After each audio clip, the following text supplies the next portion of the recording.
The Ferrari wasn't merely disqualified in China, it was laid bare. And this revelation didn't come from just anyone. It was Bernie Ecclestone, endorsed by Luca de Montezemolo, who labeled the incident as the greatest shame in the team's history. Two glaring errors involving two of the grid's top names. Leclerc out by 1 kilogram, Hamilton disqualified for excessive plank wear. And Ferrari's response? Conducting 20 simulator tests as if the issue were purely software-related. Spoiler alert, it's not. What failed in Shanghai wasn't the car, it was the culture. In this video, you'll grasp how Ferrari lost its grip on the fundamentals, why Hamilton was left exposed, and what Suzuka will unveil about the team's future. Moreover, why even Montezemolo, who witnessed the Scuderia's golden era, couldn't stomach what he saw. This isn't just about racing, it's about identity, leadership, and public humiliation. If you exit now, you'll continue believing it was mere bad luck. But if you watch till the end, you'll understand why this moment could be the definitive breaking point for modern Ferrari. So hit the like button, subscribe to Paddock Insider, and hold tight, because here we say what others fear to admit. Let's break it down. One car was under the minimum weight, the other was disqualified for excessive plank wear. Two distinct errors in the same weekend involving two of the grid's top drivers. This isn't misfortune, it's a lack of internal control. Ferrari has lost command over the basics, and when the basics fail, simulating 20 setups is futile. The team that once dominated F1 now seems to be relearning how to operate a racing car. And that, my friends, is more concerning than any telemetry data. Ferrari knows the rules. Everyone does. You need to finish with 800 kilograms. Leclerc's car weighed 799 kilograms after fuel was drained. A minimal error? Yes, but unforgivable. Moreover, they did nothing to compensate. Didn't go offline to pick up pickup, didn't dirty the car, didn't play the game. Even Bernie hinted, just go through the gravel and pick up stones, rubber, debris. This is something any F1 engineer knows. The problem? In today's Ferrari, no one seems to think beyond the stopwatch. It's the second time in 18 months that Hamilton has been disqualified for skid block wear. The first was with Mercedes in Austin, now with Ferrari. Coincidence? Perhaps. But you know what's not a coincidence? Two top teams erring in the same area with the same driver. And in Ferrari's case, worse. They knew about the ride height issue since Australia, yet they didn't resolve it. They put Hamilton in a position where the risk was obvious. And if you hire a 7-time world champion, only to leave him vulnerable to this kind of error, then the mistake isn't his, it's yours. The SF25 has an absurdly narrow operating window. Lowered too much, it scrapes. Raised too much, it loses downforce, no margin. And in a ground effect car, the main pillar of performance, this is like walking a tightrope constantly. Ferrari didn't design a versatile car. They designed a car that only works under ideal conditions. And in real Formula One, race after race, the ideal almost never happens. Red Bull designed to win, Ferrari designed to prey, and the stopwatch is collecting the bill. Let's be frank, Luca de Montezemolo isn't just a former Ferrari president. He's one of the architects of the Scuderia's golden era. Schumi, Todt, Brawn, Rory Byrne, all passed through him.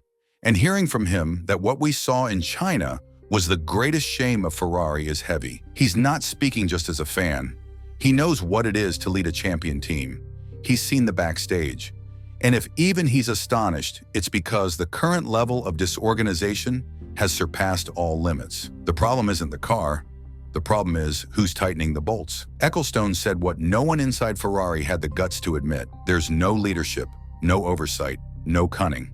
There's been a minimum weight rule in F1 for decades, and an even older trick in the book. Do whatever it takes to bulk the car up before weigh-in. The same team that once mastered strategy can't even run the car through a dirty patch of track to pick up half a kilo. This isn't just a mistake. It's the symptom of a team that settled for mediocrity. And in Formula One, if you settle, you lose. Now comes the part some will use as an excuse, but Ferrari fixed it in the sim. They tested 20 configurations. They're confident. Sure, but confidence in the simulator doesn't win you a race. Ask any Ferrari fan what they believe more in, promises or performance. Because if this were just a technical problem, fair enough. But when the issue is cultural, when the team doesn't know how to respond under pressure, it doesn't matter how many times you click the mouse in Maranello. If the mindset doesn't change, the results won't either. There's no better place to judge a car than Suzuka. Fast, technical, relentless. A real X-ray of any aerodynamic concept. And the SF25 will be exposed there.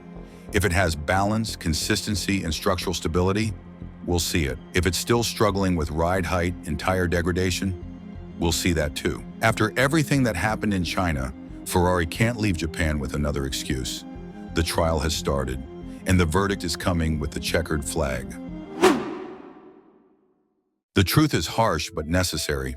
Ferrari has become a specialist in explaining failure. Every race weekend comes with a new excuse. But the fans are done with potential. They want results. They want boldness. They want leadership. Red Bull impose, Mercedes build, McLaren attack. Ferrari still apologize. And if not even Leclerc or Hamilton can save the team from itself, maybe it's time to stop asking what's wrong with the car and start asking what's wrong with the people running it.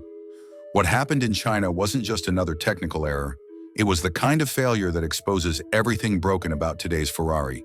And maybe everything that's never been fixed since the glory years. You've got two of the most talented drivers on the grid, and yet you finish a weekend with 2 disqualifications.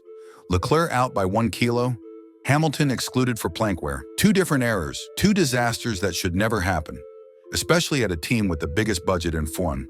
But you know what's more worrying than that? What comes after?